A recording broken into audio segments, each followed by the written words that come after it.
Shalom, Bapak Ibu yang terkasih di dalam Tuhan, salam sejahtera, haleluya. Kembali kita berjumpa lagi, salam jumpa, puji Tuhan, saudaraku. Hari ini adalah bulan Desember yang mana semarak Natal ada di mana-mana. Puji Tuhan.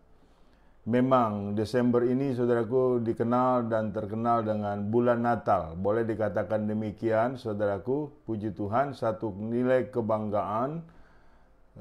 Banyak tempat saudaraku orang-orang Kristen sudah barang tentu bersuka cita. Tetapi ada juga yang tidak demikian kondisinya. Tapi tidak usah khawatir dan tidak usah takut. Bapak Ibu yang terkasih dalam Tuhan, ada kabar baik yang akan saya beritakan bagi setiap kita hari ini. Tetapi sebelum itu kita berdoa terlebih dahulu.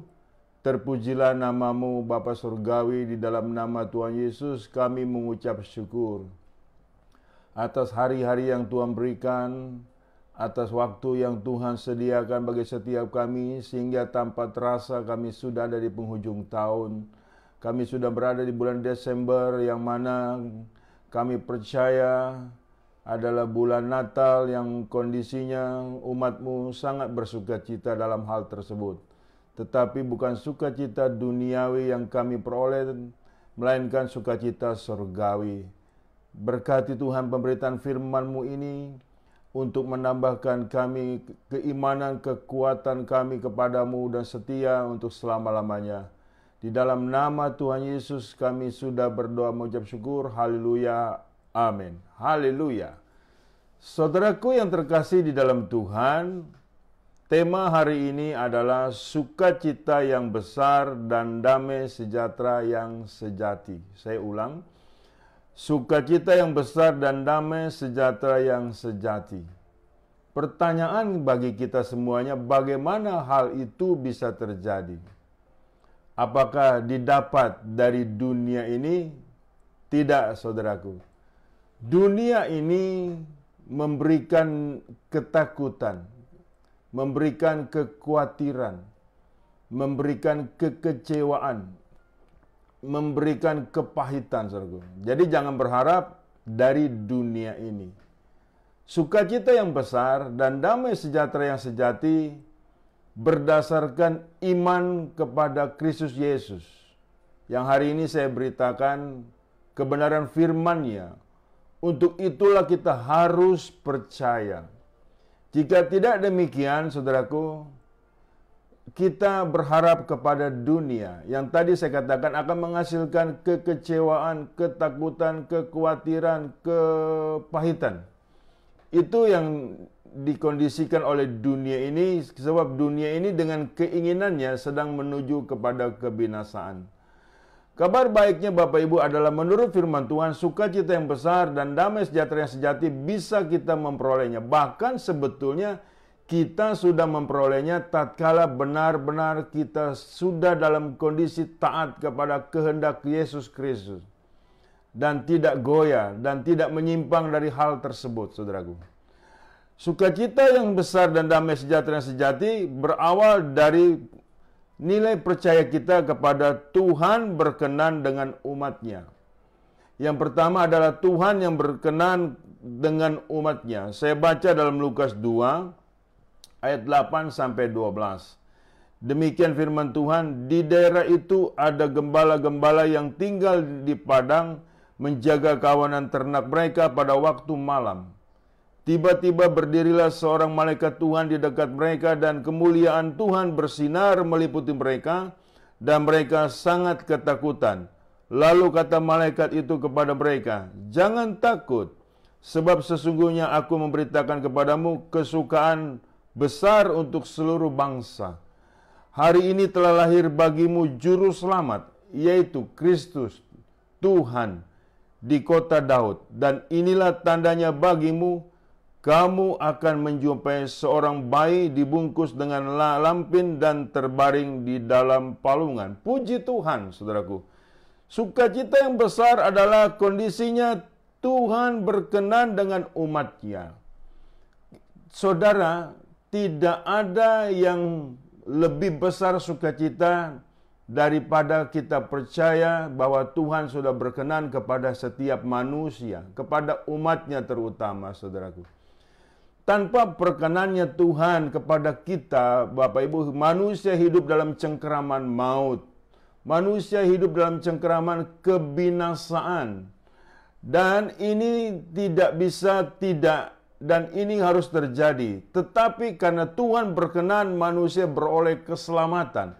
Turunlah juru selamat yang kita butuhkan. Juru selamat berarti adalah satu pribadi yang kondisinya adalah yang sangat umat manusia butuhkan.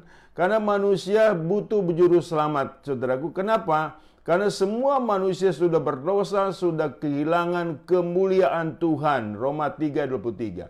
Tanpa juru selamat manusia itu akan binasa. Tanpa juru selamat manusia akan masuk neraka. Mengingat akan keberdosaan mereka dan keberdosaan manusia pada umumnya, dan seluruh manusia sudah kehilangan kemuliaan Tuhan. Puji Tuhan, saudaraku. Jadi setiap kita tidak bisa saling menyelamatkan. Anda dan saya tidak bisa saling menyelamatkan. Karena kita masing-masing kondisinya sedang terbeban dengan dosa-dosa kita. Bahkan dosa oleh nenek moyang kita turun bagi setiap kita. Nah, tanpa juru selamat kita akan terhilang, Bapak Ibu. Nah, kesukaan besar inilah, damai sejahtera yang sejati inilah yang kita peroleh dari Yesus Kristus, saudaraku. Dia adalah Tuhan, Tuhan yang semesta alam, pencipta langit dan bumi, Tuhan yang kita sembah. Dan kondisinya, saudaraku, lahir di kota Daud. Di kota Daud sudah dinubuatkan sekian ratus tahun oleh para nabi, bahwa Mesias akan lahir di Bethlehem, di tanah Yudea.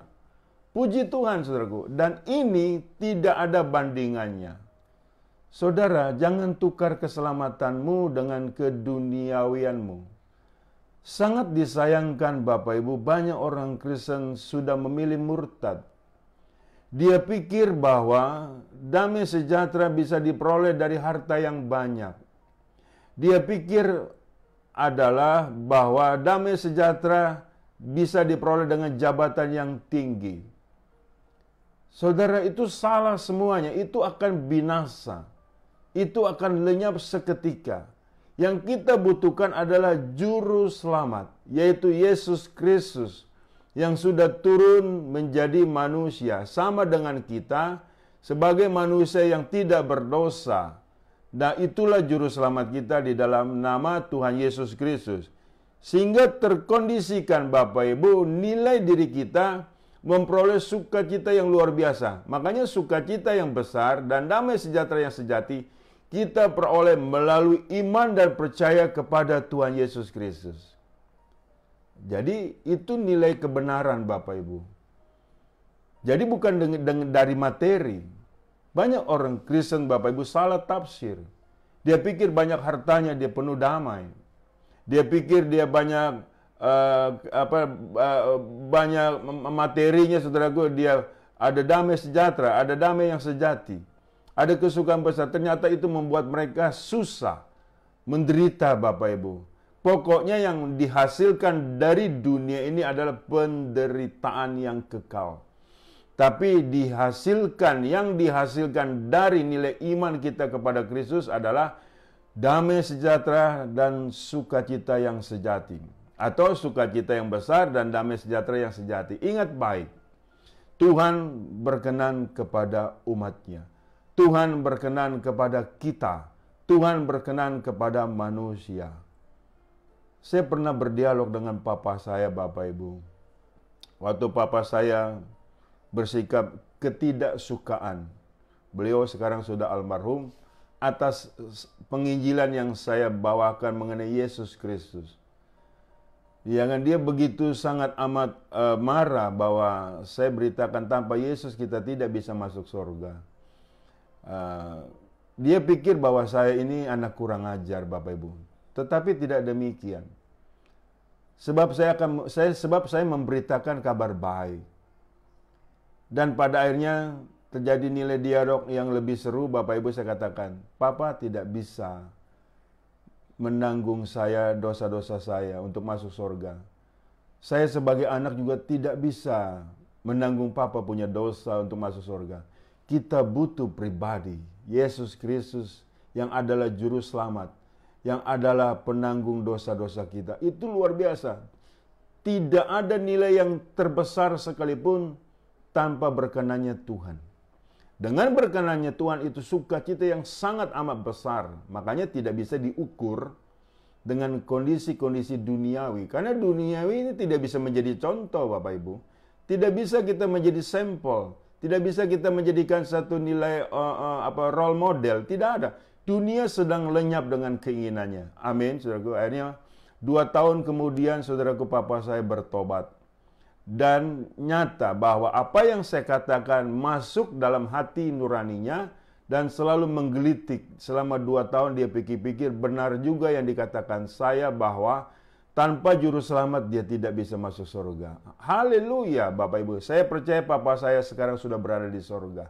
Jadi ingat baik bahwa tanpa juru selamat kita tidak bisa masuk surga. Iya kan?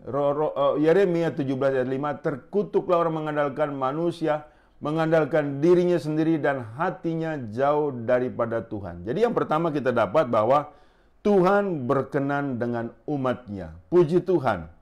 Saudaraku yang kedua untuk kita memperoleh sukacita yang besar dan damai sejahtera yang sejati adalah bahwa kondisi hidup kita adalah Tuhan berbelas kasihan dengan umatnya.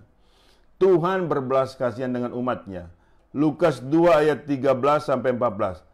Dan tiba-tiba tampaklah bersama-sama dengan malaikat itu sejumlah besar bala tentara sorga yang memuji Allah, katanya, kemuliaan bagi Allah di tempat yang maha tinggi dan damai sejahtera di bumi di antara manusia yang berkenan kepadanya. Puji Tuhan, Tuhan berbelas kasihan kepada kita, kepada manusia, kepada umatnya. Bapak Ibu, tolong berpikir sejenak. Nilai apa yang kau anggap hebat yang didapat dari dunia ini? Kecuali Tuhan berbelas kasihan kepada kita. Saudara, saya selalu berdoa setiap malam secara pribadi agar saya tetap berada dalam belas kasihan Tuhan.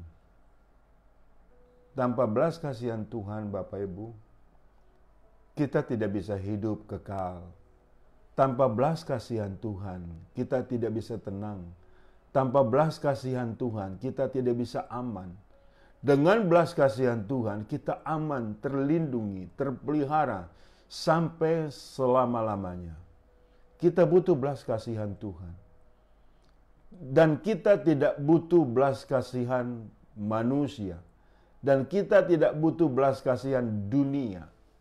Dunia, saudaraku, tidak ada belas kasihan. Apalagi setan iblis. Tidak ada belas kasihan. Iblis adalah pembinasa keji.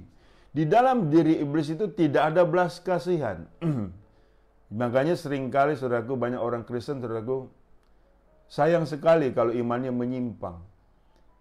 Iya kan? Tanpa belas kasihan Tuhan, saya bilang sekali lagi, kita mati binasa, Bapak Ibu. Dengan belas kasihan Tuhan, kita beroleh hidup yang kekal. Itulah sukacita yang besar. Itulah damai sejahtera yang sejati yang tiada bandingannya sampai kapanpun dan oleh siapapun. Jangan tukar imanmu. Engkau adalah orang-orang yang telah mendapatkan belas kasihan dari Tuhan. Yang telah mendapatkan anugerah. Yang telah mendapatkan kasih karunia. Sayang sekali jika hanya kepicut dengan materi, dengan daya tarik dunia, engkau menyimpang dari imanmu. Engkau pergi ke dukun, tanya peramalan nasibmu. Tidak bisa, itu kekejian di hadapan Tuhan. Bapak Ibu yang terkasih di dalam Tuhan, kita ini adalah orang-orang yang dalam belas kasihan Tuhan, yang sudah mendapatkan belas kasihan dari Tuhan Yesus Kristus. Masakan Bapak Ibu tidak paham dalam hal ini? Masakan Bapak Ibu tidak mengerti akan hal ini? Masakan Bapak Ibu tidak percaya akan hal ini? Kembalilah kepada Tuhanmu Yesus Kristus, yang adalah Tuhan kita sekalian. Bagi yang sudah melakukan penyimpangan, masih ada waktu. Selama hayat masih di kandung badan. Ini bulan baik. Semua bulan baik. Tapi penekanan di Desember adalah bulan Natal. Puji Tuhan Bapak Ibu. Kita merayakan Natal bukan hanya sekedar hura-hura. Malah menghasilkan dosa. Malah terpuruk dalam dosa. Tapi kita menghasilkan pertobatan. Kembali kepada jalan Tuhan, kembali kepada kasih sayangnya, kembali kepada nilai-nilai yang Tuhan sudah perbuat atas diri kita. Mari kita datang kembali kepada Yesus Kristus. Saudaraku yang terkasih di dalam Tuhan, bulan Desember, saudaraku, seringkali banyak cerita soal Kristen kapal selam. Munculnya hanya setahun sekali. Saya beritahu, itu tidak boleh dan itu tidak baik. Tuhan begitu mengasihi kita, karena begitu besar kasih Allah akan dunia ini. Sehingga Ia mengaruniakan anaknya yang tunggal, dan barang siapa yang percaya kepadanya tidak binasa, melainkan beroleh hidup yang kekal. Pasti Anda tahu ayat ini. Pasti Anda tahu. Tapi masalahnya Anda yakin atau tidak? Kamu yakin atau tidak? Kamu percaya atau tidak? Kamu setia atau tidak? Kembali kepada Kristus. Penuhi gereja dengan ibadahmu, dengan pujianmu, dengan kesukaanmu yang dari Tuhan tersebut. Jangan lagi menjadi alat dosa. Jadilah alat Tuhan untuk mempermuliakan Tuhan. Jangan mau lagi diperbudak oleh dosa, tetapi biarlah engkau di dalam penyertaan Tuhan Yesus Kristus. Ada amin Bapak Ibu yang terkasih di dalam Tuhan. Kembali, bukan kebetulan hari ini Bapak Ibu, kamu sekalian mendengar khotbah saya. Saya tidak percaya nilai kebetulan. Saya sangat percaya nilai kegenapan. Tetapi, tatkala kita menyia-nyiakan nilai firman Tuhan, kita yang akan rugi besar. Ingat baik. Pikirkanlah selalu di alam sana ada kehidupan yang kekal. Dan saya berharap kita semua masuk surga sesuai dengan janji Tuhan, sesuai dengan juru selamat kita yang adalah Yesus Kristus, memberikan kita kasih karunia, memberikan kita anugerah, memberikan kita belas kasihan. Haleluya. Saudara, puji Tuhan, tidak ada lagi luka-luka batin. Tidak ada lagi kepahitan. Kita adalah orang-orang yang mendapatkan belas kasihan Tuhan. Tidak ada lagi kegelapan. Yang ada adalah terangnya yang ajaib yang kita peroleh. Jangan takut saudaraku dalam hidup ini. Dunia semakin hari semakin menakutkan. Itu memang sudah dinubuatkan Alkitab. Jangan takut Bapak Ibu. Kita mendapatkan belas kasihan Tuhan. Di dalam Injil Lukas dikatakan, rambut di kepalamu semua terhitung jumlahnya. Berarti, satu lembar tidak mungkin putus tanpa seizin Tuhan. Haleluya. Percayai firman Tuhan ini Bapak Ibu. Saya berjalan dengan kondisi seperti itu.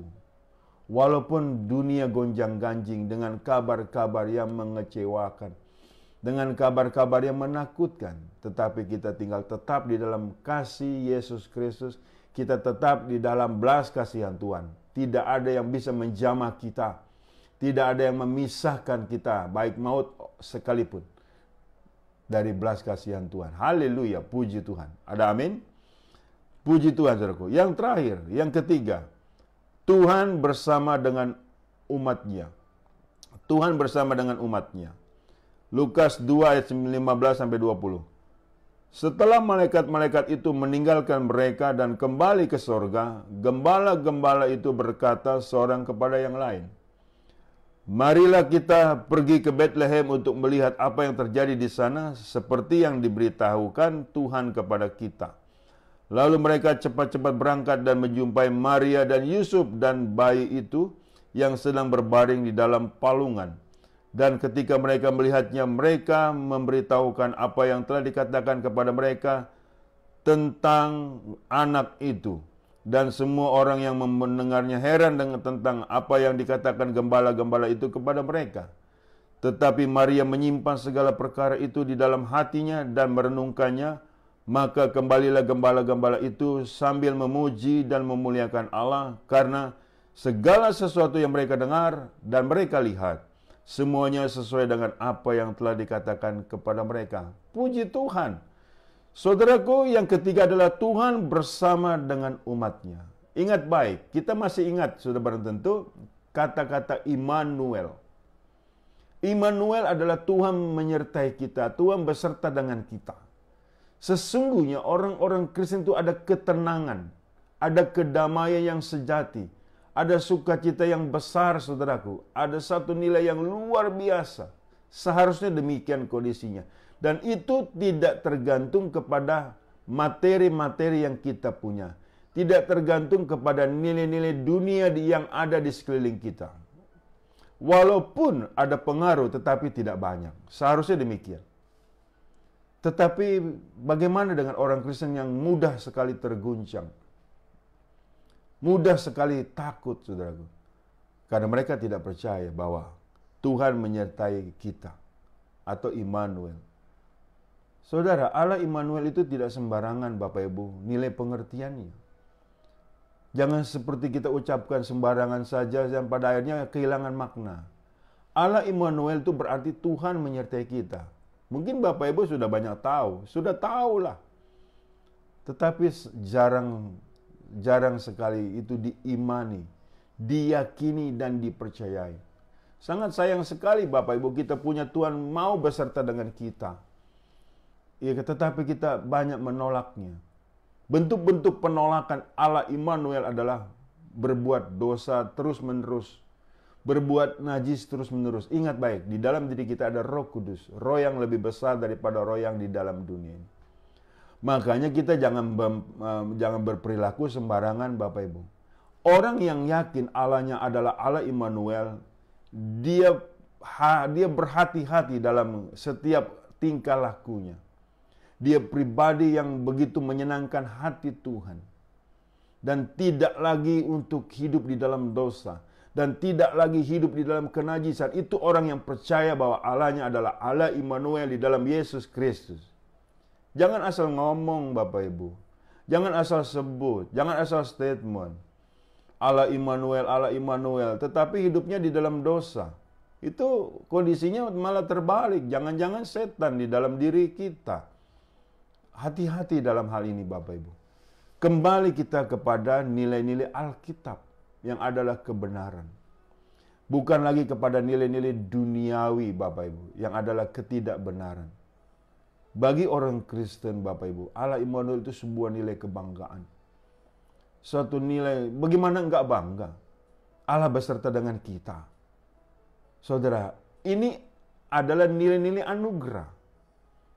Manusia di luar itu, Bapak Ibu, mencoba mendapatkan hal tersebut. Mereka mendirikan liturgi keagamaan. Tapi hasilnya adalah kesia-siaan.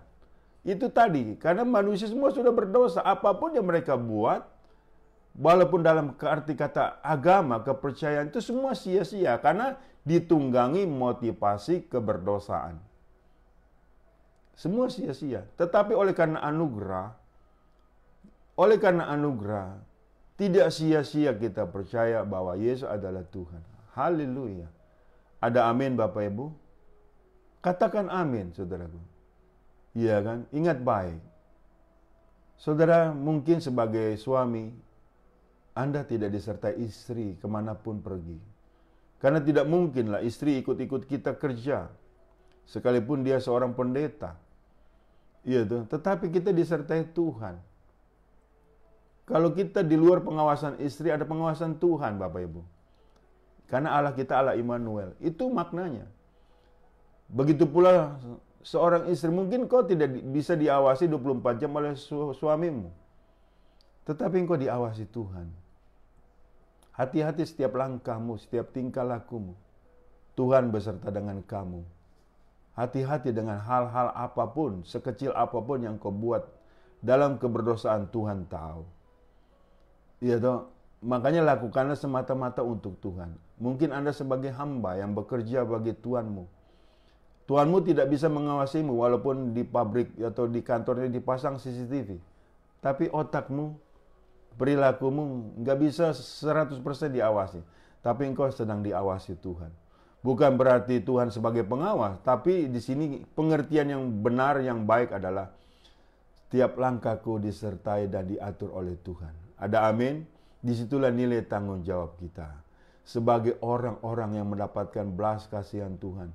Sebagai orang-orang yang telah mendapatkan nilai-nilai dari Tuhan. Makanya itu kesukacitaan yang besar dan damai sejahtera yang sejati. Tidak ada nilai-nilai di luar itu Bapak Ibu. Tidak ada. Jangan kita coba-coba cari. Tidak ada. Hanya ada di dalam Alkitab. Hanya ada di dalam firman Tuhan yang tadi saya beritakan. Yang terakhir, saya bacakan sebagai ayat penutup. Matius pasal 1. Yohanes pasal 17. Yohanes pasal 17 ayat 12. Yohanes pasal 17 ayat 12 sampai 24. Selama aku bersama mereka, aku memelihara mereka dalam namamu, yaitu namamu yang telah engkau berikan kepadaku. Aku telah menjaga mereka dan tidak ada seorang pun dari mereka yang binasa, selain daripada dia yang telah ditentukan untuk binasa, supaya genaplah yang tertulis dalam kitab suci. Tetapi sekarang aku datang kepadamu dan aku mengatakan semuanya ini sementara aku masih ada di dalam dunia, supaya penuhlah sukacitaku di dalam diri mereka. Aku telah memberikan firman-Mu kepada mereka dan dunia membenci mereka, karena mereka bukan dari dunia, sama seperti aku bukan dari dunia. Aku tidak meminta supaya engkau mengambil mereka dari dunia, tetapi supaya engkau melindungi mereka daripada yang jahat. Mereka bukan dari dunia, sama seperti aku bukan dari dunia. Kuduskanlah mereka dalam kebenaran, firman-Mu adalah kebenaran. Sama seperti engkau telah mengutus aku ke dalam dunia, demikian pula aku telah mengutus mereka ke dalam dunia. Dan aku menguduskan diriku bagi mereka, supaya mereka pun dikuduskan dalam kebenaran. Dan bukan untuk mereka ini saja aku berdoa, tetapi juga untuk orang-orang yang percaya kepadaku oleh pemberitaan mereka, supaya mereka semuanya menjadi satu, sama seperti engkau ya Bapa di dalam aku dan aku di dalam engkau dan mereka juga di dalam kita, supaya dunia percaya bahwa engkaulah yang telah mengutus aku dan aku telah memberikan kepada mereka kemuliaan yang engkau berikan kepadaku, supaya mereka menjadi satu sama seperti kita adalah satu. Aku di dalam mereka dan engkau di dalam aku, supaya mereka sempurna menjadi satu, agar dunia tahu bahwa engkau yang telah mengutus aku dan bahwa engkau mengasihi mereka sama seperti engkau mengasihi aku. Ya Bapa, aku mau supaya dimanapun aku berada, mereka juga berada bersama-sama dengan aku, mereka yang telah engkau berikan kepadaku, agar mereka memandang kemuliaanku yang telah engkau berikan kepadaku, sebab engkau telah mengasihi aku sebelum dunia dijadikan. Haleluya. Ini doa Yesus Kristus kepada Bapaknya. Supaya engkau dan aku satu, aku dengan mereka pun satu. Puji Tuhan, ini Allah Immanuel yang sangat dahsyat, yang sangat luar biasa. Pengertian ini hanya kita dapat dari iman dan percaya kepada Tuhan Yesus Kristus. Ada amin Bapak Ibu? Harus diaminkan. Puji Tuhan. Jadi sukacita yang besar dan damai sejahtera yang sejati, bila mana ada pertanyaan didapat dari mana, argumentasinya bagaimana, tujuannya apa, yang tadi saya sudah khotbahkan. Itulah kondisi yang kita punya, yang kita ada untuk selama-lamanya. Amin. Tuhan Yesus memberkati. Saya berdoa untuk kita sekalian. Terima kasih Bapa, terpujilah nama-Mu. Aku sudah memberitakan kebenaran firman-Mu yang adalah luar biasa, memberikan kami sukacita yang besar dan damai sejahtera yang sejati, yang tidak bisa diberikan oleh dunia ini, tetapi hanya bisa diberikan oleh Yesus Kristus Tuhan kami yang telah menjadi manusia, sebagai Allah Immanuel, sebagai Tuhan, sebagai Juru Selamat, sebagai Kristus, pribadi yang diurapi Tuhan. Terima kasih Bapa Surgawi, terpuji-pujilah nama-Mu. dan kami ingin setia untuk sampai selama-lamanya. Di dalam nama Tuhan Yesus kami sudah berdoa mengucap syukur. Haleluya. Amin. Bapak Ibu yang terkasih dalam Tuhan, terimalah berkat dari Allah Bapa, di dalam cinta kasih Tuhan kita Yesus Kristus, dan di dalam persekutuan dengan Roh Kudus yang selalu menyertai kita, mulai dari saat ini sampai Maranatha. Tuhan datang kali yang kedua menjemput kita dalam kemuliaannya, dan kita pun layak menerima kemuliaan Tuhan dari kekal sampai kekal. Tuhan Yesus memberkati. Haleluya. Shalom. Amin.